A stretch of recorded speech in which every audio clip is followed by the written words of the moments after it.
கர்த்தருடைய நாமம் பிரஸ்தப்படுவதாக.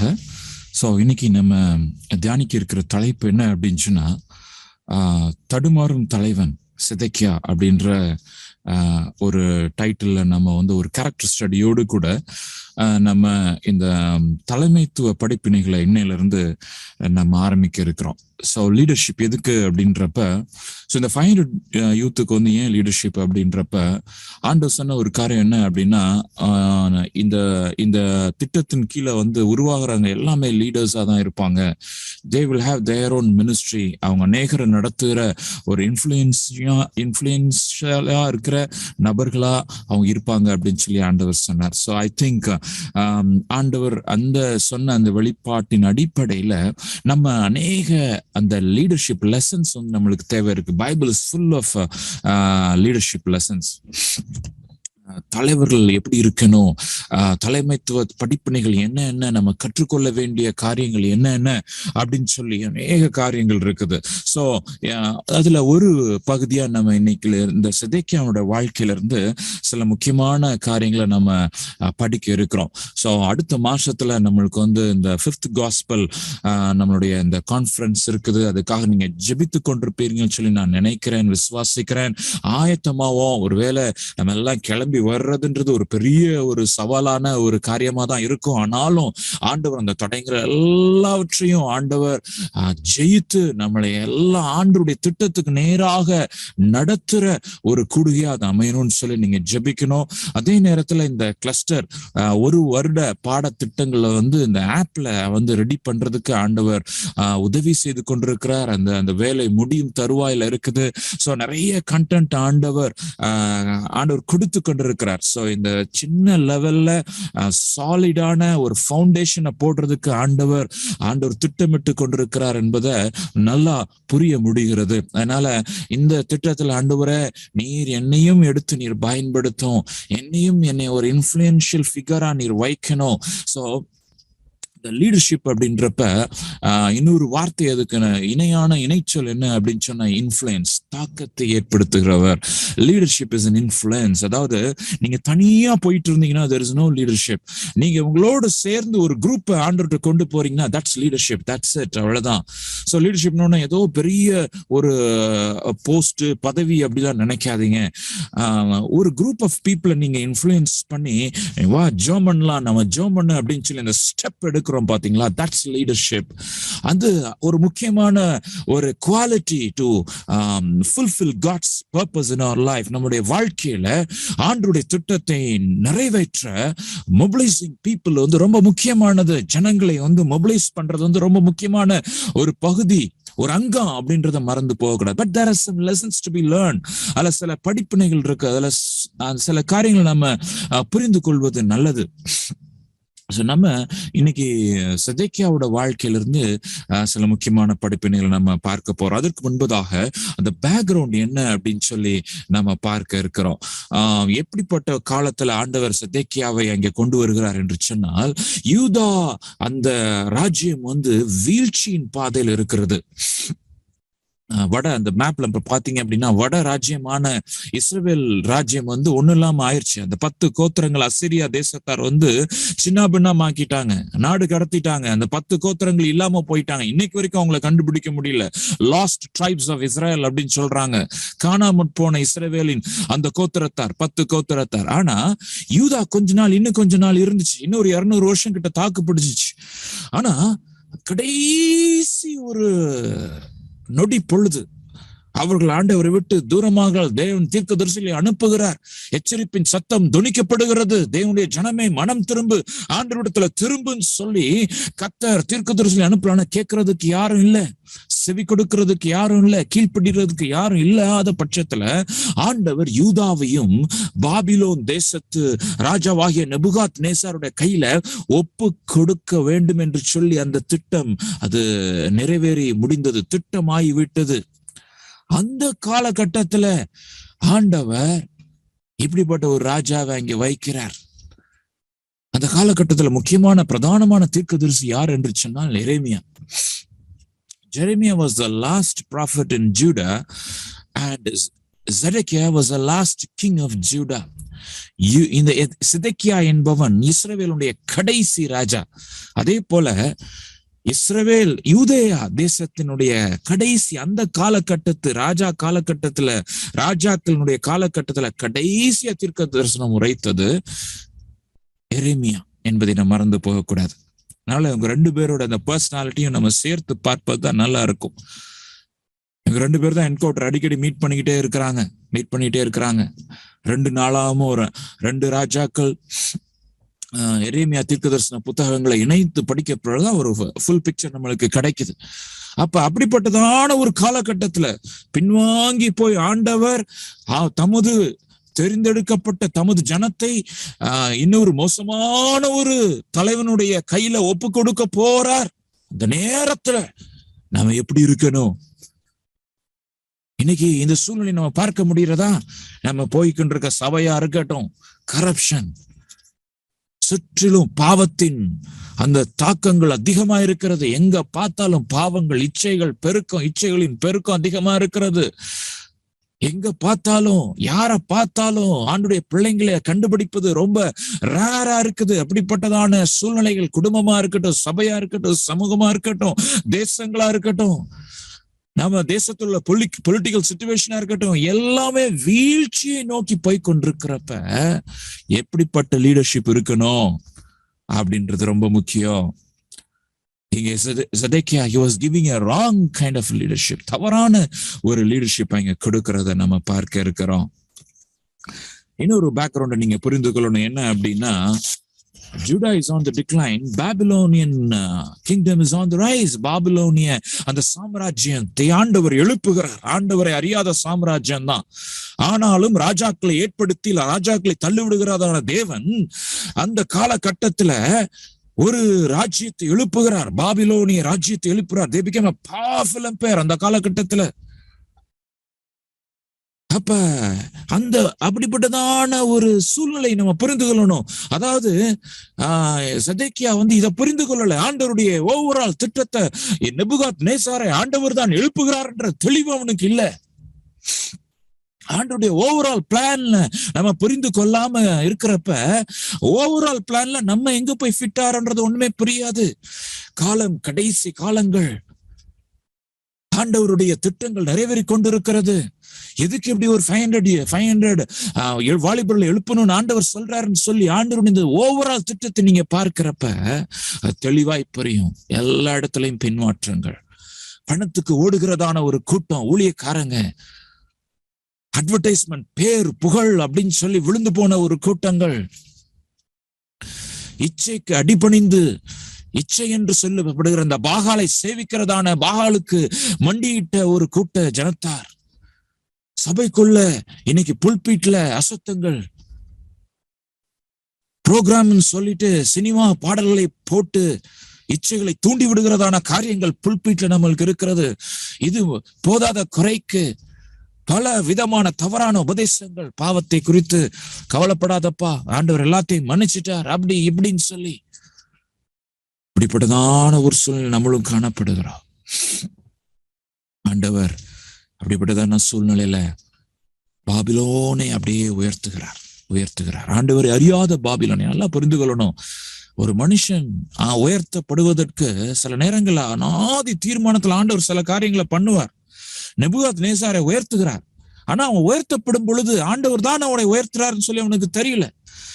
ஆனா தானியேலுடைய தீர்க்கதரிசன புத்தகத்தில் நீங்க வாசிக்கிறப்ப தானியேல் மூலமாக தேவன் ராஜரீகம் பண்ணுகிறார் என்ற தெளிவான வெளிப்பாடு நேபுகாத்நேச்சாருக்கு வந்து விடுகிறது. ஆண்டவர் works in mysterious ways. God works in mysterious ways. ஆண்டவர் எங்கெங்க கிரியை செஞ்சிட்டு இருக்காரு நம்மளுக்கு தெரியாது.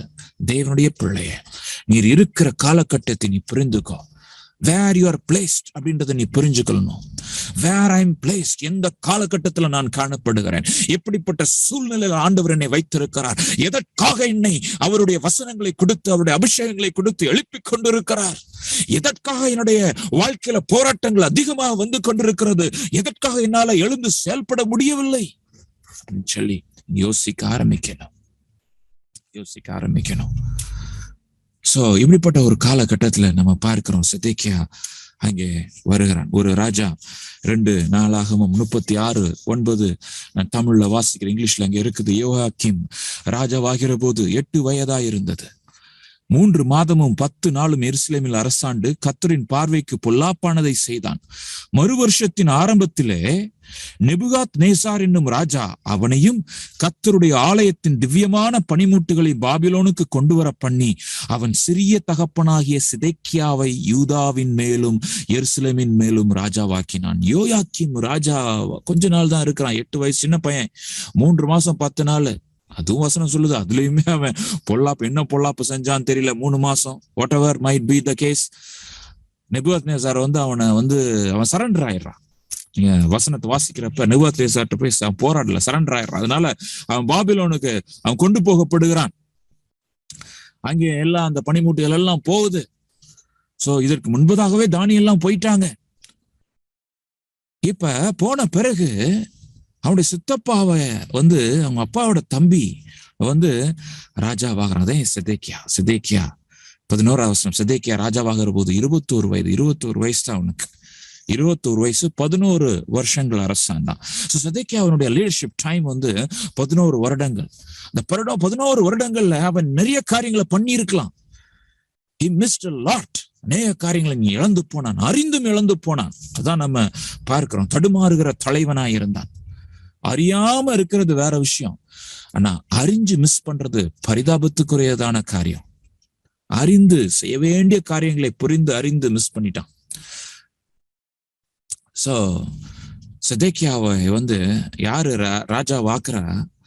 நெபுகாத்நேசார் தான் ஆக்குறான். 597 BC-ல கிறிஸ்து பிரபுக்கு முன்பதாக சிதேக்கியா அவன் தான் ராஜா ஆக்குறான்.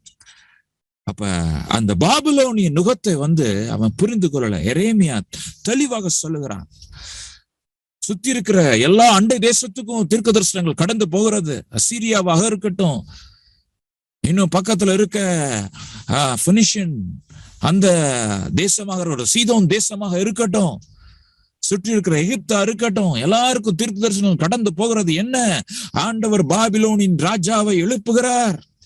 பாபிலோனின் நுகம்தான் அது வந்திருக்கிறது, அது ஏற்றுக்கொள்ளணும், வேற வழி இல்லை அப்படின்னு சொல்லி எல்லாம் ஏற்றுக்கொள்றான் தான். ஆனா என்ன நடக்குது? கொஞ்ச நாள்ல அவன் ஏற்றுக்கொள்ளாமல் போகிறான். ரெபெலியன் அவன் ஆரம்பிக்கிறான். அடுத்த வசனத்தை நீங்க பாத்தீங்கன்னா 2 ராஜாக்கள் 24வது அதிகாரத்துல அதை நம்ம வாசிக்கலாம். சோ இங்கிலீஷ்ல நான் போடுற, தமிழ்ல வாசிக்கிறேன் பாருங்க. 2 ராஜாக்கள் 24:18. சிதேக்கியா ராஜாவாகிற போது 21 வயதாயிருந்து 11 வருஷம் எருசலேமிலே அரசாண்டான். லிப்னா ஊரானாகிய எரேமியாவின் குமாரத்தியான அவன் தாயின் பேர் அமுத்தாள். யோயாக்கீம் செய்தபடியெல்லாம் அவனும் கர்த்தருடைய பார்வைக்கு பொல்லாப்பை செய்தான். எருசலேமையும் யூதாவையும் கர்த்தர் தம்முடைய சமூகத்தை விட்டு அகற்றி தீருமளவும் அவைகளின் மேலுள்ள அவருடைய கோபத்தினால் இப்படி நடந்ததும் அல்லாமல் சிதேக்கியா பாபிலோனிலே ராஜாவுக்கு விரோதமாக கலகமும் பண்ணினான். ரெபெல்லியன் பண்றான் பாருங்க. அந்த பாபிலோனின் நுகத்தை புரிந்து கொள்ளாமல் அவனை எதிர்த்து போராடுகிறான். நல்லா புரிஞ்சுக்கணும். நீங்க எஸ்ராவை எடுத்துக்கிடுங்க, நெகேமியா எடுத்துக்கிடுங்க, அவங்க யாருமே ரிபல் பண்ணல. அவங்க எல்லாம் அகாஸ்வேரு, கோரேஸ் ராஜாட்டெல்லாம் அவங்க பணியாற்றுறாங்க. தானியேல் இதே நெபுகாத்நேசார்ட்டாவே பணியாற்றுறான். அவங்க எல்லாம் ஆண்டவருடைய அனாதி தீர்மானத்தை புரிந்து அதை ஏற்றுக்கொண்டார்கள். வீண் பெருமை கொள்ளல. யூதர்களுக்கு ஒரு வீண் பெருமை.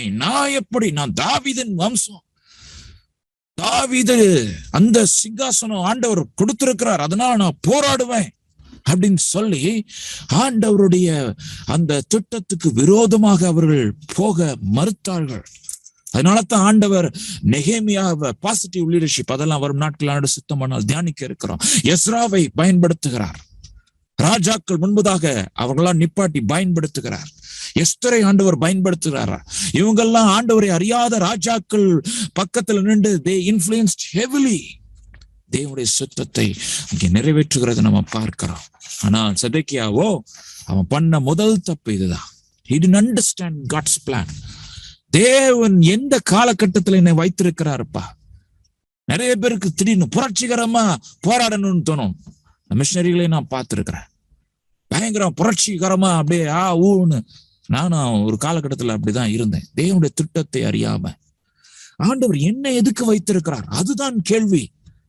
அவங்க அப்படி பண்றாங்க, இவங்க அப்படி பண்றாங்க அப்படின்றது இல்ல. Why God has kept me in this place and in this time, இந்த காலகட்டத்துல, இந்த நேரத்துல, நான் போகிற சபைக்கு, என்னுடைய இந்த குடும்பத்தின் மத்தியில, என்னுடைய இந்த சொசைட்டி மத்தியில, இந்த பட்டணத்துல என்னை ஏன் வைத்திருக்கிறீர் ஆண்டவரே, நிறைவேற்றும் ஆண்டவரே அப்படின்னு சொல்லி ஜெபிக்கிறதற்கு ஆண்டவர் நம்மை அழைக்கிறார். காலத்துக்கேற்ப நீ செயல்பட வேண்டும் என்பதை மறந்து போகக்கூடாது. Zedekiah failed in this very thing. முக்கியமான அவனுடைய ஃபெயிலியர் இதுதான். இன்னொரு அவன் அப்படி தடுமாறுறதுக்கான ரீசன் என்ன அப்படின்னா, எல்லாரும் என்ன சொல்றாங்க, எகிப்து உனக்கு சப்போர்ட் பண்ணும்பா, எதுக்கு நீ போய் பாபிலோன்ட்ட போய் திருப்பி போய் கழுத்தை கொடுக்கிற? எரேமியா சொல்றான், தீர்க்கதரிசி சொல்றான், தேவனுடைய பிள்ளை சொல்றான், தேவனுடைய தாசன் சொல்றாரு, எப்பா தேவன் சொல்லுகிறார், கர்த்தருடைய வசனம் வருகிறது, நேபுகாத்நேசருடைய நுகம் இருக்குது அப்படின்னா இவங்க எல்லாம் சொல்றாங்க எகிப்து நம்மளுக்கு ஹெல்ப் பண்ணும். எகிப்து அதுக்கு முந்தின சாம்ராஜ்யம், அவங்களுடைய நேரங்கள் முடிந்து போனது. ஆனா இந்த ஜனங்கள் அதை புரிந்து கொள்ளல. பாருங்க, செதேக்கியா எகிப்து ராஜாவாகிய பார்வோன்ட்ட ஹெல்ப் கேட்கிறான், அவன் சரின்னு சொல்றான். பாருங்க, that's a beautiful thing in deception. beautiful thingனா எப்படி சத்ரு நம்மளை வஞ்சிக்கிறான் பாருங்க. அவன் சரின்னு சொல்லிடுறான், நான் ஹெல்ப் பண்றேன். அவன் எல்லா படைகளையும், உண்மையாக எல்லா படைகளையும் திரட்டிட்டு நேபுகாத்நேசார் எருசலேமுக்கு நேரா வர்றப்ப, இவனும் பெரும் படையோடு வருகிறப்ப அவங்க கொஞ்சம் ஸ்டாப் பண்றாங்க. பாபிலோன் தேசத்தார் கொஞ்சம் ஸ்டாப் பண்றாங்க. அவங்க ஸ்டாப் பண்றத இவங்க தப்பா எடுத்துட்டாங்க. அதான் இந்த வசனங்கள் எரேமியா 37வது அதிகாரத்தெல்லாம் நம்ம வாசிக்கலாம். நிறைய ரெஃபரன்ஸ்ல இருந்து நான் எடுத்திருக்கிறேன், ஒரு கதை போல நான் சொல்லுகிறேன். ஆனா 2 நாளாகமும் 2 ராஜாக்கள், எரேமியா, இந்த 3 பகுதியில நம்ம இணைத்து படிக்கிறப்ப இந்த கோர்வை நம்மளுக்கு புரியும். எரேமியா 37வது அதிகாரத்தை நம்ம வாசிக்கிற சில வசனங்களை பாருங்க. பார்வோனின் சேனையோ வென்றால் எகிப்திலிருந்து புறப்பட்டது. எருசலேமை முற்றுகை போட்ட கல்தேயர் அவர்களுடைய செய்தியை கேட்டு எருசலேமை விட்டு நீங்கி போனார்கள். பார்வோனின் சேனை அப்படி வருது பாருங்க. எகிப்தில இருந்து புறப்பட்ட உடனே எருசலேம்ல கல்தேயர்னா அந்த நேபுகாத்நேசாருடைய அந்த சேனை தான் கல்தேயர். அவங்க அந்த செய்தியை கேட்டுட்டு போறாங்க. அப்பொழுது எரேமியா தீர்க்கதரிசிக்கு கர்த்தருடைய வார்த்தை உண்டானது. அவனுடைய வார்த்தை உடனே வருது பாருங்க. இஸ்ரவேலின் தேவனாகிய கர்த்தர் உரைக்கிறது என்னவென்றால், என்னிடத்தில் விசாரிக்கும்படி உங்களை என்னிடத்துக்கு அனுப்பின யூதாவின் ராஜாவை நீங்கள் நோக்கி, இதோ உங்களுக்கு ஒத்தாசையாக புறப்பட்ட பார்வோனின் சேனை தன் தேசமாகிய எகிப்துக்கு திரும்பி போகும்.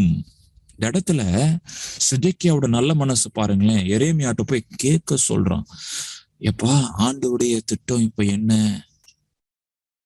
இப்ப வந்தாங்களே, இவங்க திரும்பி போறாங்களே, கல்தேயர் தேசத்தார், நேபுகாத்நேசர், பாபிலோனியர்கள் ஆக்கிரமிக்க வந்தாங்க, போரிட வந்தாங்க. ஆனா பார்வோனின் சேனை வருது அப்படின்னு சொன்ன உடனே இவங்க எல்லாம் போறாங்க அப்படின்னு உடனே செதேக்கியா கர்த்தருடைய வார்த்தையை தேடுறா. Sir, that's a very very strange thing. ஆண்டவரை அவிசுவாசியாதவன் கிடையாது. தீர்க்கதரிசி என்று அவனுக்கு தெரியாதது அல்ல. எரேமியாவின் நாவல கர்த்தருடைய வசனம் வார்த்தை இருக்கிறதுன்னு தெரியும். கேட்க சொல்றான். அப்ப ஆண்டுடைய வார்த்தை இன்னும் தெளிவாக வருகிறது. எப்பா உங்களை ஹெல்ப் பண்றதுக்கு வருது இல்லையா, அது பாதி வழியிலே திரும்பி போயிரும். 8வது வசனம் பாருங்க. கல்தேயரோ வென்றால் திரும்பி வருவாங்க. திரும்பி இந்த நகரத்துக்கு விரோதமாக யுத்தம் பண்ணி அதை பிடித்து அக்கினியால் சுட்டரிப்பார்கள். ஆண்டவருடைய கோபாக்கினை இருக்கிறது, அக்கினியால் சுட்டரிப்பார்கள். கல்தேயர் நம்மை விட்டு நிச்சயமாய் போய்விடார்கள் என்று சொல்லி நீங்கள் மோசம் போகாதிருங்கள், அவர்கள் போவதில்லை. கள்ள தீர்க்கதரிசிகள் என்ன சொல்றாங்க? அதெல்லாம் ஒண்ணு நடக்காது, சமாதானம் இருக்கும் எல்லாம் சொன்னதுனால அவங்க போன உடனே கள்ள தீர்க்கதரிசிகளுக்கு ஒரு சந்தோஷம். ஆஹா, நாங்க சொன்னது நிறைவேறிடுச்சு அப்படின்னு சொல்லி. Temporary success of false prophets. தவறான உபதேசம் செய்கிறவர்கள், ஆண்டுடைய ஜனங்களை தவறாக நடத்துகிறவர்கள் டெம்பரரியா சக்சீட் ஆவாங்க. Never believe in temporary success of anything. தற்காலிக ஜெயத்தை குறித்து நீங்க கலங்கக்கூடாது. சில பேர் அப்படியே ஏமாத்தி அப்படி இப்படின்னு பெரிய ஆளாக வாங்க. அதை பத்திலாம் கவலைப்படக்கூடாது. ஆண்டுடைய வசனம் என்ன சொல்லுகிறது? 10வது வசனம் பாருங்க. உங்களோடு யுத்தம் பண்ணுகிற கல்தேயருடைய சேனையெல்லாம் நீங்கள் முறியடித்தாலும், இப்ப சண்டை போடுறீங்களா, ஆண்டவர் எவ்வளவு தெளிவா சொல்றப்ப, நீங்க பாபிலோனியரை நீங்க முறியடிச்சாலும் அவர்கள் தங்கள் கூடாரிலிருந்து எழும்பி, கூடாரத்திலிருந்து திரும்பி வந்து இந்த நகரத்தை அக்கினியால் சுட்டரிப்பார்கள் என்று கர்த்தர் உரைக்கிறார். அதாவது உங்களோட யுத்தம் பண்ண கல்தேய சேனையெல்லாம் நீங்க முறியடிச்சிட்டீங்க, நீங்க ஜெயிச்சிட்டீங்க. மீண்டவர்கள் எல்லாரும் கொஞ்சம் பேர் தான் காயப்பட்டவங்க இருக்கிறாங்க. அவங்க கையிலையும் நான் இந்த நகரத்தை கொடுக்க போறேன். அதாவது God's plan was very perfectly revealed. தேவனுடைய திட்டம் தெளிவாக வெளிப்பட்டாலும் சிதேக்கியா என்ன பண்றான் பாருங்க. அவன் எரேமியாவை உபத்திரவப்படுத்த ஒப்பு கொடுக்கிறான். ஏன்னா எரேமியாவோட தீர்க்க தரிசனங்கள் அங்கே உள்ள யுத்த வீரர்களுக்கு பெரிய சலசலப்பை உண்டு பண்ணுச்சு. அங்கே உள்ள ஜெனரல்ஸ் இருக்கு, அங்கே உள்ள சேனை தளபதிகளுக்கு பெரிய எரிச்சலை உண்டு பண்ணினது. ஏன் அப்படின்னா, இவன் என்ன சொல்றான், அந்த எரேமியா தீர்க்கன் என்ன சொல்றாரு, நீ போய் சரண்டர் ஆயிரு அப்படின்றாப்ல. பாபிலோனிய நுகம் இருக்குதுப்பா, அவங்ககிட்ட யுத்தம் பண்ணாதீங்க, இங்க போய் சரண்டர் ஆயிருங்க, அதான் கர்த்தருடைய சித்தம் அப்படின்னு சொல்றது சண்டை போடுறவங்களுடைய அந்த தைரியத்தை குறைக்குதுன்னு சொல்லி ராஜாட்ட போய் கம்ப்ளைண்ட் பண்றாங்க. அவங்க சொல்றது கரெக்ட் தானே? Nationalism at the cost of spirituality is too dangerous. Nationalism என்ன? தேசியவாதம். இன்னைக்கு தமிழ் தேசியவாதம் பேசப்படுகிறது, டெல்லியில இருந்து இந்திய தேசியவாதம் பேசப்படுகிறது. தேவனுடைய சித்தத்தை அறிந்தவர்களாக நம்ம காணப்பட வேண்டும். தவறான சிந்தனை முறைக்குள்ளாக நம்ம போயிடக்கூடாது. அன்னைக்கு இப்படிதான் யூதர்களுடைய தேசியவாதத்தை பேசிதான் எரேமியாவை அவர்கள் அடித்தார்கள். எரேமியா தேச துரோகமாய் செய்கிறான், தேசத்துக்கு விரோதமா அவன் பண்ணுறான், சரண்டர் பாக சொல்றான், நம்ம போராடணும், ஜெயிக்கணும், இவன் வீரனா இல்ல கோழையா இருக்கிறான் அப்படின்னு சொல்லி அவனை தவறாக அவன் மேல பழி சுமத்தி அவனை அடிக்கிறார்கள், சிறையிலே போடுகிறார்கள். வசனத்தை பாருங்களேன், எரேமியா 38:4. அப்பொழுது பிரபுக்கள் ராஜாவை நோக்கி, இந்த மனுஷன் கொல்லப்பட உத்தரவாக வேண்டும். அது என்னவென்றால், இந்த நகரத்தில் மீதியாயிருக்கிற யுத்த மனுஷரிடத்திலும், சண்டை போடுறவன்ட்ட போய் தீர்க்கதரிசனம் சொல்றான், மற்றுமுள்ள சகல ஜனங்களிடத்திலும் இவன் இப்படிப்பட்ட வார்த்தைகளை சொல்லுகிறதுனாலே அவருடைய கைகளை தளர்ந்து போக பண்ணுகிறான். அது உண்மைதான். சண்டை போடக்கூடாது அப்படின்றது தேவனுடைய சித்தம். சிதேக்கியா அதாவே செய்யல, போல்டா சொல்லல, எப்பா நம்ம போய் சரண்டர் ஆயிரும். தேவனுடைய சித்தம். நம்முடைய மூதாதையர்கள் எல்லாரும் பாவம் செய்ததுனால இன்னைக்கு நம்ம அனுபவிக்கிறோம். பாபிலோனிய நுகம் இருக்கிறது, எரேமியாவுடைய தீர்க்க தரிசனம் இருக்கிறது. 70 வருஷம் தான் ஆண்டவர் சொல்றார். சிறையிருப்பின் நாட்கள் 70 வருஷம் தான் ஐயா, அதுக்கு நீ ஒப்புக்கொடு. நீ நிறைய டைம் ஆண்டவர் சில நேரங்கள் நம்ம லைஃப்ல ஒரு நெருக்கத்தை அனுமதிப்பார், ஒரு குறிப்பிட்ட காலங்கள் தான் வைத்திருப்பார். அதுக்கு விரோதமா நிறைய பேர் போராடுவாங்க. இதை ஏற்றுக்கொண்டு, ஆண்டவரே இந்த நெருக்கத்தை ஏனையா எனக்கு அனுமதித்தீர்னு சொல்லி நாம ஜெபிக்கிறப்ப ஆண்டவருடைய சித்தங்கள் நம்முடைய வாழ்க்கையில பூர்ணமாய் நிறைவேறும். பிரியமான தேவனுடைய ஜனமே, பூர்ணமாய் நிறைவேறும். அதனாலதான் அந்த தேவனுடைய அநாதி திட்டம், தேவனுடைய அநாதி தீர்மானம், அதை நம்ம புரிந்து கொள்ளவே முடியாது. ஆபகுக்கால புரிந்து கொள்ளவே முடியல. ஆண்டவரே, நாங்கெல்லாம் தப்பு செஞ்சோம் உண்மைதான், ஆனா எங்களோட மோசமான ஜாதியை வச்சு நீங்க எங்களை நியாயம் திருப்பீங்களா? அது எப்படி ஆண்டவரேன்னு சொல்லி ஆபகு கேட்கிறான். முதல் அதிகாரத்துல ஆண்டவர் தெளிவாய் சொல்லுகிறார், ஆபகுக்கே, நான் இப்ப பாபிலோனை பயன்படுத்துறேன் ஐயா, இன்னொரு காலத்துல அவங்களையும் நான் நியாயம் தீர்ப்பேன், அதை பத்தி நீ கவலைப்படாத. இவ்வளவுதான் அவன் சொல்லுகிறான், மந்தையில எல்லா ஆடுகள் எல்லாட்டி நான் கர்த்தருக்குள் மகிழ்ச்சியா இருப்பேன், ஏன்னா ஆண்டவருடைய ரட்சிப்புக்காக நான் காத்திருப்பேன் அப்படின்னு சொல்றான். இந்த இடத்துல அவங்க அதை புரிந்து கொள்ள முடியல. இப்ப சிதேக்கியா எவ்வளவு கோலத்தனமா சொல்றான் பாருங்க, 5வது வசனம். அப்பொழுது சிதேக்கியா ராஜா, இதோ அவன் உங்கள் கையில் இருக்கிறான், உங்களுக்கு விரோதமாக ராஜா ஒன்றும் செய்யக்கூடாது. தடுமாறும் தலைவன் தேவனுடைய சித்தம் என்னதென்று அறிந்து அதன்படி செய்யாம ஜனங்களுடைய பிரஷரை ஏற்றுக்கொண்டு பிரஷரால வழி நடத்துறவர்களால எழுப்புதல் வராது. ஜன ஒப்பீனியன் என்ன சொல்றாங்க, ஜன கூட்டம் என்ன சொல்றாங்க, அதுக்கு ஏத்த மாதிரி நான் இருக்கணும். அப்படின்னாதான் ஏன் நிறைய வியூஸ் வரும். அதுக்கு ஏத்த மாதிரி நம்ம பேசணும், அவங்களுக்கு ஏத்த மாதிரி நம்ம பேசணும். ஆண்டவருடைய வசனத்தை கலங்களற்ற முறையில பேசுறதுக்கு ஆண்டவர் நபர்களை தேடிக்கொண்டிருக்கிறார். இப்படி அந்த நபர்களுக்கு பெரிய பிரச்சனை வருமா, பெரிய பிரச்சனை வரும். அதான் நம்ம இங்க பார்க்கிறோம். சிதேக்கியா ராஜா தேவனுடைய வார்த்தையை திருப்பி திருப்பி கூப்பிட்டு கேட்கிறான். அதுக்கப்புறம் திருப்பி போனவங்க திருப்பி போயிட்டாங்க. யாரு? எகிப்துல இருந்து வந்த உதவி செய்யறன்னு வந்தவங்க பாதியில் அவங்க திரும்பி போயிட்டாங்க. பாதியில் அவங்க திருப்பி போனோடனே கல்தையர் பாபிலோனியர் திருப்பி வர்றாங்க. 1 வருஷம் நகரை சுற்றி முற்றுகையிட்டு போடுறாங்க. சாப்பாடு ஒண்ணும் கிடையாது, உள்ளக ஒண்ணும் வரல. இப்ப ராஜாக்கு என்ன செய்யன்னு தெரியல. இப்ப எரேமியா சொல்றது நடக்கிற மாதிரி அவனுக்கு தோணுது. திருப்பி எரேமியாவை கூப்பிடுறார் அகைன், இது செகண்ட் டைம். அண்ட் நீங்க பாத்தீங்கன்னா எரேமியால அடிக்கடி கூப்பிட்டுட்டே இருப்பாரு. இது கிட்டத்தட்ட ஒரு லாஸ்ட் டைம்ல 38வது அதிகாரம் நீங்க பாத்தீங்க அப்படின்னா, பின்பு சிதேக்கியா ராஜா எரேமியா தீர்க்கதரிசியை கர்த்தருடைய ஆலயத்தில் இருக்கும் 3ஆம் வாசலில் தன்னிடத்தில் வரவழைத்தான். அங்கே ராஜா எரேமியா நோக்கி, நான் உன்னிடத்தில் ஒன்று காரியம் கேட்கிறேன், ஒன்று மறைக்க வேண்டாம், சொல்லு, நான் என்ன செய்யணும் சொல்லு அப்படின்னு சொல்றாப்ல. அப்ப 32 முழுமை நீ வாசித்து பார்க்கிறப்ப அவன் ஆண்டவருடைய வசனம் எரேமியாவின் மூலமா என்ன சொல்லணும், நீ போய் சரண்டர் ஆயிரு அப்படின்னு சொல்லுவான். ஆனா சிதேக்கியா அவன் சொல்றேன், என்ன உத்தரவு சொல்லுவான் தெரியுமா? 38:19 இங்க பாத்தீங்கன்னா அதற்கு எரேமியா, அதாவது 38வது அதிகாரம் 19:20. அப்பொழுது சிதேக்கியா ராஜா எரேமியாவை நோக்கி, கல்தேயர் தங்களை சேர்ந்து போன யூதரின் கையிலே என்னை பரியாசம் பண்ண ஒப்பு கொடுப்பார்களோ என்று நான் ஐயப்படுகிறேன் என்றான். அதற்கு எரேமியா, உம்மை ஒப்புக்கொடார்கள், நான் உம்மிடத்தில் சொல்லுகிற கர்த்தருடைய வார்த்தையை செவிகொடும், கர்த்தருடைய வார்த்தைக்கு செவிகொடும், அப்பொழுது உமக்கு நன்மை உண்டாகும், உம்முடைய ஆத்துமா பிழைக்கும்.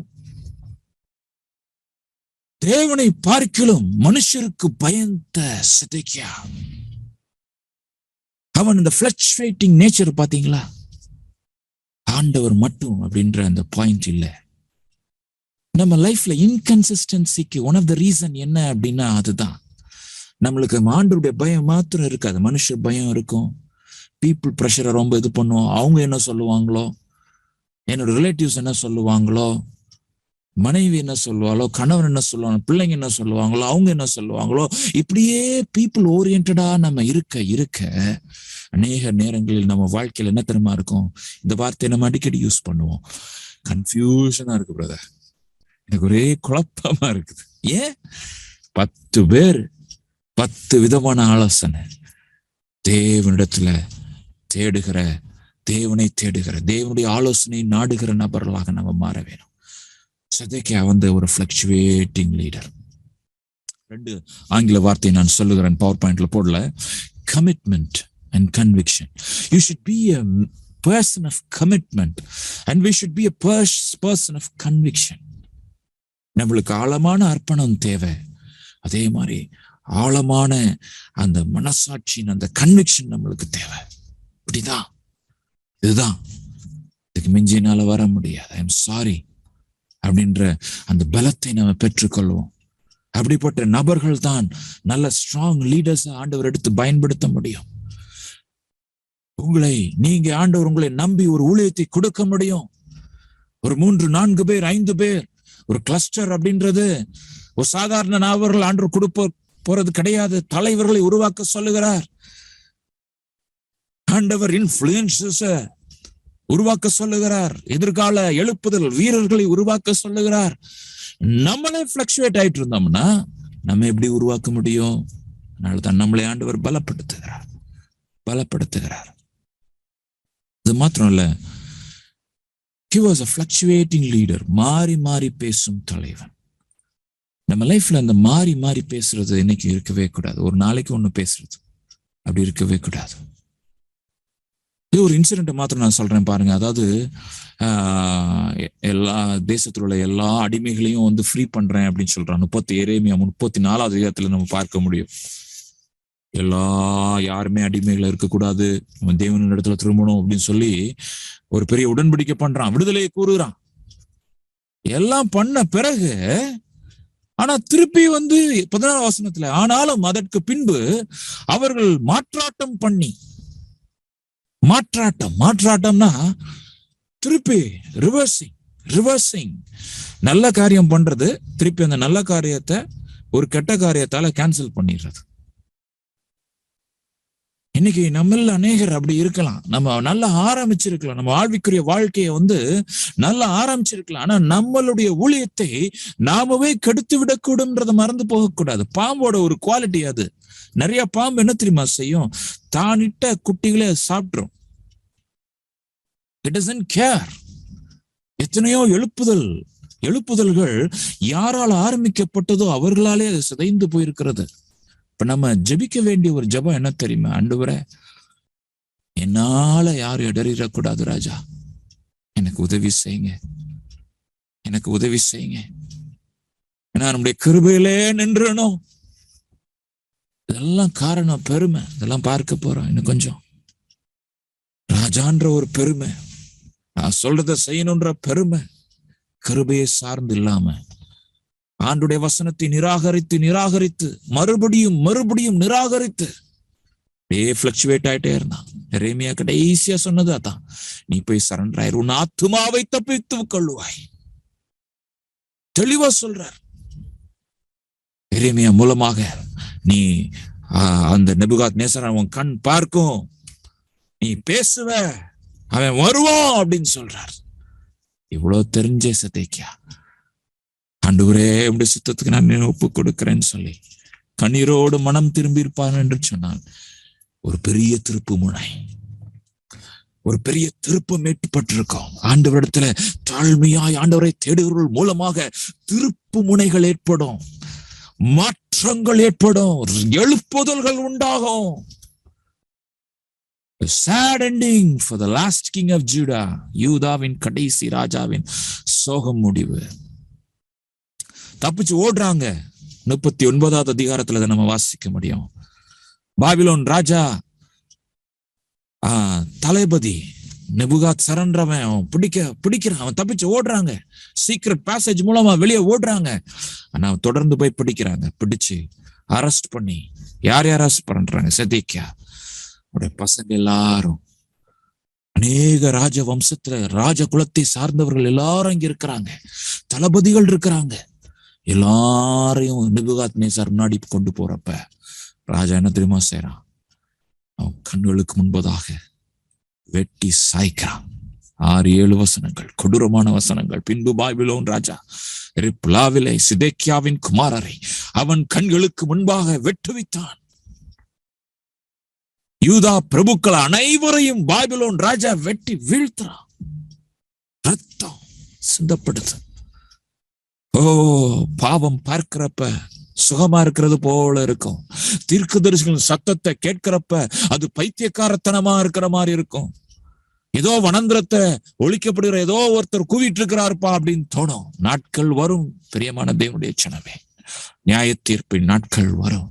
ஐயோ ஆண்டவரே, அந்த பயங்கரத்திற்கு நான் பயப்பட எனக்கு உதவி செய்யும். தேவனுடைய வசனத்தை மீறுவது சாதாரண காரியம் அல்ல.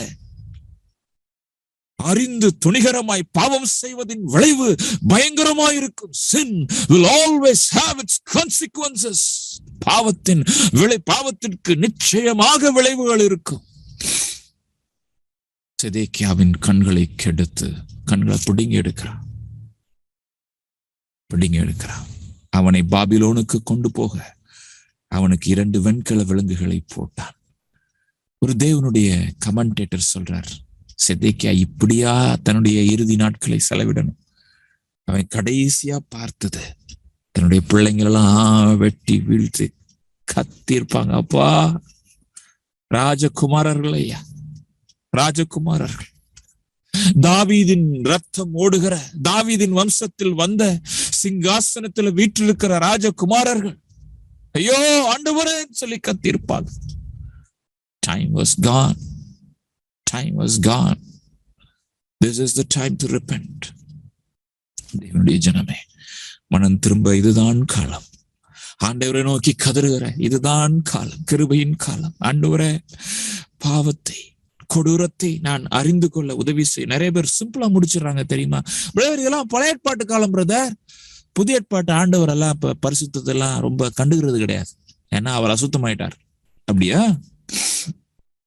ஜாக்கிரதை.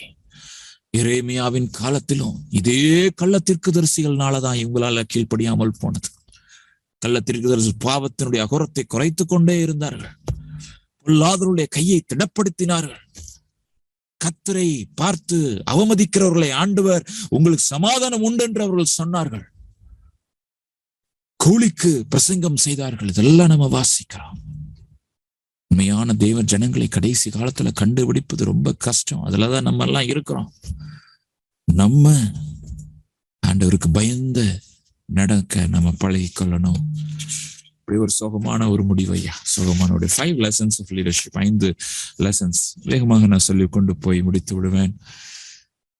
இந்த லீடர்ஷிப் லெசன்ஸ் செதேக்கியாவோட லைஃப்ல நீங்க பாத்தீங்கன்னா, ஏன்னா என்னோட டைட்டில் வந்து லீடர்ஷிப் அப்படின்றது மறந்து போகணும். It's not a character profile alone. ஒரு சாதாரண ஒரு கேரக்டர் மாத்திரம் நம்ம பார்க்கல. ஒரு லீடர், ஒரு கிங், ஒரு பொசிஷன் ஆஃப் இன்ஃப்ளூயன்ஸ் அவனுக்கு இருக்குது. உங்கள நிறைய பேர் அப்படிதான் ஆண்டவரின் பேர் வைத்திருக்கிறார், இன்னமும் வைப்பார். லெசன் நம்பர் 1 என்ன அப்படின்னா, we are never leaders, we are always servants. நம்ம எல்லாரும் என்னைக்குமே ஹெல்ப் பண்றவங்க தான், பணிவிடைக்காரர், கிளஸ்டர் லீடர்ஸ் சொல்றோம். நெவர் திங்க் தட் பாசிங் கிடையாது. அப்படியே நம்ம ஆர்டர் பண்ணிட்டு நம்ம அப்படியே சொன்ன உடனே எல்லாரும் கீழ்படிஞ்சு நம்ம வந்துடணும், அப்படி இப்படிலாம் நம்ம இது பண்ணக்கூடாது. Learn to work from bottom to up. கீழ இருந்து ஜனங்களை தூக்குறதுக்கு நீங்க பழகி கொள்ளணும். கஷ்டம்தான். அடுத்த தலைமுறையினரை வந்து புல் பண்றது ரொம்ப டிஃபிகல்ட்டா தான் இருக்குது. ஒரு ஃபோன் கால் பத்த மாட்டேங்குது, மறுபடியும் பேச வேண்டி இருக்குது இல்லையா? அவங்களும் 10-15 ரீசன்ஸ் சொல்றாங்க. அந்த மீட்டிங்க்கு கூப்பிடுறப்ப கூட ஒவ்வொன்னா சொல்லுவாங்க. லீவ் இல்லைன்பாங்க. உண்மைதான், லீவ் எல்லாம் இல்லை, ஒரு நாள் லீவ் போட்டுதான் ஆகணும். சில பேருக்கு 2 நாள் லீவ் போட வேண்டி இருக்குது. சில பேர் எக்ஸாம்பாங்க, சில பேர் அதுன்பாங்க, இதுன்பாங்க. நம்ம வருஷத்துக்கு ஒரு தடவை தான் இதை நடத்துறோம். ரொம்ப எதிர்பார்ப்போடு நடத்துறோம். ஒரு வழியில நம்மளுக்கு வேற நாட்கள் இல்லையே. அப்ப ஒரு வீட்டுல ஒரு விசேஷம்னா நம்ம லீவ் போட மாட்டோமா? அப்படிலாம் நம்ம சொல்றதுக்கு வந்து ரொம்ப கஷ்டமா இருக்குது. ஆனாலும் சொல்றார் ஆண்டவர், எழுப்பா அவங்களை எழு, அன்பின் கயிறுகளால நீ இழு. we are servants. மார்க் 9:35, எவனாகிலும் முதல்வனா இருக்க விரும்பினால் நான் எல்லாருக்கும் கடையானவனும் கடைசியா இருக்கு. எல்லாருக்கும் ஊழியக்காரன்னா பணிவிடைக்காரன், வேலை செய்யுங்க. we are all workers. நம்ம யாரும் இங்க பாசிங் கிடையாது. பெரியவங்க சின்னவங்க அப்படி கிடையாது. வயதுக்கு நம்ம கனத்தை கொடுக்கணும். அதே நேரத்துல ஒருத்தரை நம்ம உற்சாகப்படுத்த நம்ம அழைக்கப்படுகிறோம் என்பதை மறந்து போகக்கூடாது. நோவன் இங்க வந்து பெரிய ஆவிக்குரிய அப்படிலாம் யாரையும் நம்ம ரெஸ்பெக்ட் பண்ண போறது கிடையாது. we respect each and everyone as God's children. தேவனுடைய பிள்ளைகள் அப்படின்ற ரெஸ்பெக்ட் மாத்திரம் இருந்தால் போதும். தேவனுடைய ஜனமே. Lesson number 2, we need to act depending upon area of influence and grace. நமக்கு கொடுக்கப்பட்டுள்ள கிருபைக்கும் நிலைக்கும் தகுந்தவாறு செயல்பட வேண்டும். நான் சொன்னேன் இல்லையா, சர்வன்ட் ஆண்டவர் வச்சிருக்கிறார். இந்த ஏரியால என்னை வச்சிருக்கிறார். 5 பேர் எனக்கு கொடுக்கப்பட்டிருக்கிறாங்க. 5 பேரை நான் செயல்படுத்தணும். எனக்கு கொடுக்கப்படாத ஒரு ஏரியால போய் நான் மூக்கு நுழைக்க கூடாது. எனக்கு இன்ஃபுளுன்ஸில் இல்லாத ஏரியா எனக்கு கிருபை எனக்கு கொடுக்கப்படல. அவன் தான் அழைக்கப்பட்ட நிலைமையிலே நிலைத்திருக்க கடவன். 1 கொரிந்தியர் 7:20 நம்ம வாசிக்கிறோம். எந்த இடத்துல ஆண்டவர் வைத்திருக்கிறாரோ அதுல நிலைச்சிருக்கணும். உங்களுக்கு என்ன கிருபை கொடுக்கப்பட்டிருக்கு அதுல நம்ம நிலைத்திருக்கணும். எனக்கு organising brother, keep on organising. எனக்கு proofreading, keep on proofreading. எனக்கு ஹெல்பிங், கீப் ஆன் ஹெல்பிங். எனக்கு உதவி செய்து கொண்டே இருங்க. எனக்கு கொடுத்து கொண்டே இருங்க. எனக்கு உற்சாகப்படுத்தி கொண்டே இருங்க. எனக்கு இதெல்லாம் தொடர்ச்சி நீட்டா வைக்கிறது, ஆர்கனைஸ் பண்ணிக்கொண்டே இருங்க. அவங்க சரியில்லை, அந்த குரூப் அவங்க அப்படிலாம் பண்றாங்க, நம்ம ரொம்ப பெர்ஃபெக்டா பண்றோம். அந்த தயவுசெய்து அப்படிலாம் கம்பேர் பண்ணாதீங்க. ஆண்டவர் ஆசீர்வதிக்க மாட்டார். தாழ்மையா நடந்து கொள்ளுங்க. ஆண்டவரே, எனக்கு கொடுக்கப்பட்டதுல நான் உண்மையா இருக்கணும். எனக்கு கொடுக்கப்பட்ட இந்த ஒரு கிளஸ்டர் நான் ரெகுலரா நடத்தணும். அவங்களுக்கெல்லாம் ஃபோன் பண்ணி நான் பேசணும். அவங்கள நான் உற்சாகப்படுத்தணும். அதுல நம்ம இருக்கும். அடுத்தவங்க கிளஸ்டர் எப்படி போகுதுன்னு பார்க்கணும்னு அவசியம் கிடையாது. எனக்கு கொடுக்கப்பட்ட அந்த இடத்துல ஆண்டவர் இந்த ஆகஸ்ட் மீட்டிங்ல ஆண்டவர் சுத்தமானால் ஒரு 70 கிளஸ்டர் ஆச்சும் நம்ம ஃபார்ம் பண்ணணும் இல்லையா? ஒரு 50 to 70 கிளஸ்டர் ஆச்சும் ஃபார்ம் பண்ணணும். ஏன்னா கணக்குப்படி ஒரு 100 கிளஸ்டர் ஃபார்ம் ஆனாதான் நம்ம 500 பேரை ரீச் பண்ண முடியும். ஸோ ஆண்டவர் எப்படி நடத்துவார் நான் விசுவாசிக்கிறேன். இந்த வருஷத்துல ஒரு 50ல இருந்து ஒரு 70 கிளஸ்டர் ஆச்சும் ஃபார்ம் பண்றதுக்கு ஆண்டவர் நம்மளுக்கு உதவி செய்தால்தான். ஃபார்ம் பண்றது ஒண்ணு இருக்குது, அது கிரமமாய் நடத்தி செல்வது ஒண்ணு இருக்குது. அப்ப நம்மளுக்கு கொடுக்கப்பட்டிருக்கிற அந்த கிருபைகள்ல நம்ம தொடர்ந்து செயல்பட்டு கொண்டே இருப்போம். 3வது லெசன் நீங்க பாத்தீங்க அப்படின்னா, ஒரு ஆவிக்குரிய தலைவனுக்கு ஜனக்கூட்டத்தை திருப்திப்படுத்த வேண்டும் என்ற எண்ணம் நல்லதல்ல. எல்லாரையும் திருப்தி பண்ணணும், எல்லாரும் எனக்கு தம்ஸ் அப் சொல்லணும்னு சொல்லி நம்ம இது பண்ண முடியாது. சில நேரங்கள்ல ஆண்டவருடைய திட்டம் ஜனங்களுக்கு எது நல்லது அப்படின்னு ஸ்ட்ராங்கான டிசிஷன் எடுக்க வேண்டியிருக்கும். 5 பேர் கிளஸ்டரை வச்சிங்க அப்படின்னா 5 பேரும் ஒவ்வொரு டைம் சொல்லுவாங்க. எல்லாரையும் நீங்க திருப்திப்படுத்தவே முடியாது. எல்லாருக்கும் மேக்சிமமா கம்ஃபர்டபுளா இருக்கிற ஒரு டைமிங், அவ்வளவுதான். ஏதோ ஒரு இடத்துல நம்ம கன்க்ளூட் ஆக வேணும். வசனம் யோவான் 12:43 வாசிக்கிறேன். அவர்கள் தேவனால் வருகிற மகிமையிலும் மனுஷரால் வருகிற மகிமையை அதிகமாய் விரும்பினார்கள். மனுஷரால் வருகிற மகிமை அதிகமா விரும்பவே கூடாது. மை பிலவட், விரும்பவே கூடாது. ஆண்டவர் என்ன சொல்ல போகிறார்? கடைசி காலத்துல நான் அந்த கடைசி நாளுல அந்த உன்னதத்துல தேவனுடைய சிங்காசனத்துக்கு முன்பதாக நிற்கும் பொழுது ஆண்டவர் என்னை குறித்து என்ன சொல்ல போறார்? அவர் இதோ உண்மை முத்தமான ஊழியக்காரன் சொல்லிடுவாரா? ஆண்டவரே, கொடுத்த ஊழியத்தை நான் சந்தோஷமா நிறைவேற்றணுமே. பாரமா இருக்குதா? கஷ்டமா இருக்குதா? நிச்சயமாக ஆண்டவர் அந்த ஊழியத்தை எடுத்து விடுவார்னு சொல்லி நீங்க மறந்துடக்கூடாது. எனக்கு இன்னைக்கு ஆண்டவர் ஞாபகப்படுத்தினார். நான் 9th ஸ்டாண்டர்ட் 10th ஸ்டாண்டர்ட் படிக்கிறப்ப சண்டே கிளாஸ் நிறைய நடத்திட்டு இருந்தோம். 68 இடங்கள்ல சில்ட்ரன்ஸ் கிளாஸ் நடத்திட்டு இருந்தோம். ராஜபாளையத்துல தெருலாம் போய் நடத்திட்டு இருந்தோம். ஒரு 2-3 வருடங்கள் ரொம்ப நல்லா போயிட்டு இருந்துச்சு அந்த ஊழியம். 2000 சின்ன பிள்ளைங்களை ஒரு வாரத்துல நாங்க ரீச் பண்ணோம். ஆண்டவர் எங்களை நம்பி, சின்ன பசங்கன்னு கூட பார்க்காம ஆண்டவர் நம்பி அந்த ஊழியத்தை கொடுத்தார். ஆனா ஒரு காலகட்டத்துல என்னுடைய உள்ளத்துல ஒரு பாரமா இருந்துச்சு. என்ன ஆண்டவரை, எல்லாரும் சனிக்கிழமை ஞாயிற்றுக்கிழமை ஜாலியா என்ஜாய் பண்றாங்க, நான் மட்டும் அலைய வேண்டி இருக்குது. பாரம் ஆக ஆக என்னைக்கு எனக்கு அந்த ஊழியம் பாரம் ஆச்சோ, கொஞ்சம் கொஞ்சமாக அந்த ஊழியம் என் கையை விட்டு எடுபட்டு போனது. ஆண்டவரே, என்னை நீர் மன்னிச்சிருங்க அப்பா. உடைய ஊழியத்தை நான் ஒரு சுமையாக நான் எண்ணக்கூடாது, ஒரு ஸ்லாக்கியமாக எண்ணணும். எனக்கு ஒரு கிருபை நீர் தந்திருக்கிறீரே. எதிர்கால சந்ததி உருவாக்குறதுல எனக்கு ஒரு கிருபையை தந்திருக்கிறீங்களே. ஆண்டவரே, நான் இதை ஒரு பாரமாக, தேவையில்லாத பாரமாக எண்ணியிருந்தானே, என்னை மன்னிங்க அப்படின்னு சொல்லி ஒப்பு கொடுப்போம். ஜனக்கூட்டத்திற்காக அல்ல, தேவனுக்காக, தேவராஜ்ய மகிமைக்காக. 4வது லெசன் நீங்க பாத்தீங்க அப்படின்னா, seek godly counsels when you wage a war. யுத்தம் செய்யும் முன்பு நல்ல ஆலோசனை செய்து யுத்தம் பண்ணு. தான் நீதிமொழிகளை நம்ம பார்க்கிறோம். நல்ல யோசனை செய்து யுத்தம் பண்ணு, ஆலோசனைக்காரர் அநேகரால் ஜெயம் கிடைக்கும். சில நேரங்கள்ல நம்மளுக்கு நல்ல யோசனைகள் தேவை.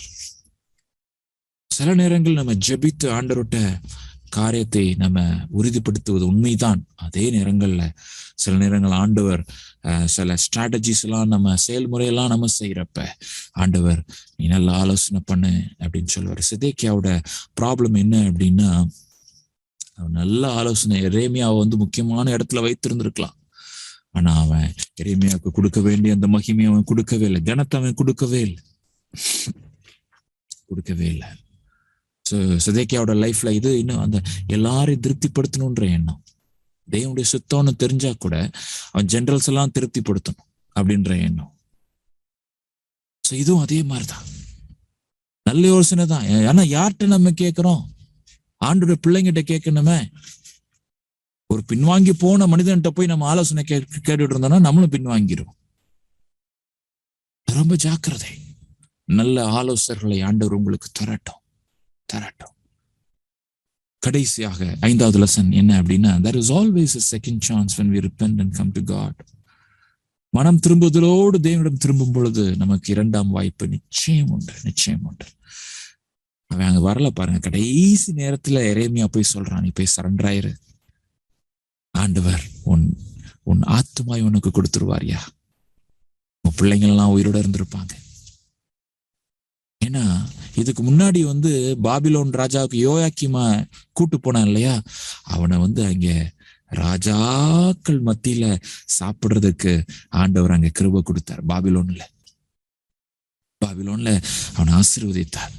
ஆனா செதேக்கியாக்கு அந்த வாய்ப்பு இல்லாமல் போயிடுச்சு. ஏன் அப்படின்னா, அந்த மனம் திரும்ப வேண்டிய அந்த நேரத்திலையும் அவன் மனம் திரும்பாமல் போயிட்டான். மனுஷனே, இந்த மிக 6:8 நான் வாசிக்கிறேன். மனுஷனே, நன்மை இன்னதென்று அவர் உனக்கு அறிவித்திருக்கிறார். உனக்கு ஏற்கனவே தெரியும் என்ன செய்யணும்ட்டு. இன்னொரு மெசேஜ் எல்லாம் தேவை கிடையாது. நியாயம் செய்து இரக்கத்தை சிநேகித்து உன் தேவனுக்கு முன்பாக மனத்தாழ்மையாய் நடப்பதை அல்லாமல் வேறே எண்ணத்தை கர்த்தர் உன்னிடத்தில் கேட்கிறார். நியாயம் செய்து ஜனங்களுக்கு இரக்கம் செய்து இரக்கத்தை சிநேகித்து உன் தேவனுக்கு முன்பாக மனத்தாழ்மையோடு, அந்த மனத்தாழ்மை இருந்தாதான் அந்த மனம் திரும்புதல் வரும். பாருங்க, மனம் திரும்புதல் வரும். நீங்க எந்த நிலையில இருந்தாலும் சரிதான், ஆண்டவரே அப்பா இன்னைக்கு மறுபடியுமாய் கூட என்னை நான் ஒப்பு கொடுக்கிறேன். எந்த காரியத்துல ஆண்டவர் உங்ககிட்ட பேசியிருப்பாருன்னு சொல்லி எனக்கு தெரியல. ஆனாலும் அவர்கிட்ட நம்ம கேட்கலாம், ஆண்டவரே என்னை மன்னியும், என்னுடைய ஜெப குறைவுகளை நீர் மன்னியும், என்னுடைய அன்பின் குறைச்சல்களை நீர் மன்னியும். நிறைய நேரத்துல நம்ம இந்த ஊழியத்தெல்லாம் பாரமா எடுத்துறோம். இங்க வரணுமா, இங்க போகணுமா, மற்றவங்கள மாதிரி நான் ரிலாக்ஸ் பண்ண முடியாதா? ஆண்டவரே என்னை மன்னியும், அப்படி அன்பால் என்னை நிரப்புங்க. கிறிஸ்துவின் அன்பு என்னை நெருக்கி ஏவுகிறது என்று அப்போஸ்தலன் பவுலை போல சில நேரங்கள்ல உடல் சோர்வா இருக்குது, என்னால முடியல அப்படின்றப்ப கூட சுவிசேஷத்தை அறிவிப்பது என் மேல் விட கடமையா இருக்கிறது. அந்த நேரத்திலையும் கூட இந்த கடமை உணர்வு எங்களுக்கு வர உதவி செய்யுங்க. சில நேரங்கள் அன்பால நாங்கள் நடத்தப்படணும், சில நேரங்கள்ல அந்த கடமை உணர்வால நாங்கள் நடத்தப்பட எங்களுக்கு உதவி செய்யுங்க ராஜா. பலப்படுத்துங்க, ஒவ்வொருவரையும் பலப்படுத்துங்க. பலவீனப்பட்டு இருக்கிற ஒவ்வொரு கிளஸ்டர்ஸையும் நீர் பலப்படுத்துங்க ராஜா. இந்த 5th gospel ப்ரோக்ராமுக்காக நாங்கள் ஜெபிக்கிறோம். விசேஷமாக தகப்பனே, நீர் ஒவ்வொருத்தரையும் பலப்படுத்த வேண்டுமாய் கூட ஜெபிக்கிறதோ விரோதமாய் எழும்பி இருக்கிறதோ அந்தகாரத்தின் கிரியில் நஸ்ரனாக இயேசுவின் நாமத்தினால் கட்டிந்து கொண்டு புறப்படுத்தி ஜெபிக்கிறேன். தடங்களை உண்டு பண்ணுகிறதான் அந்தகாரத்தின் கட்டுகளை முறிக்கிறேன் இயேசுவின் நாமத்தினால.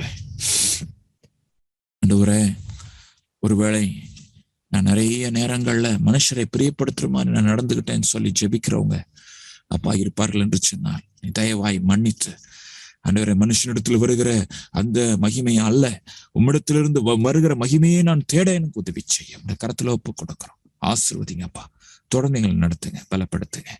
ஆண்டவரே, எழுப்புதலை ஆண்டவரே உருவாக்குகிற, எழுப்புதலுக்கு வித்திடுகிற தலைவர்களாக ஒரு கூட்ட ஜனத்தை நாங்கள் எழுப்பிவிட எங்களுக்கு உதவி செய்யும். ஆசீர்வதிங்க, பலப்படுத்துங்க. கரத்துல ஒப்பு கொடுக்கிறோம் இயேசுவின் நாமத்தில் பிதாவே, ஆமேன் ஆமேன். என் ஆத்துமாவே கர்த்தரை ஸ்தோத்திரி, என் முழு உள்ளமே கர்த்தருடைய பரிசுத்த நாமத்தை ஸ்தோத்திரி. என் ஆத்துமாவே கர்த்தரை ஸ்தோத்திரி, அவர் செய்த சகல பாரங்களை மறவாதே. ஆமென்.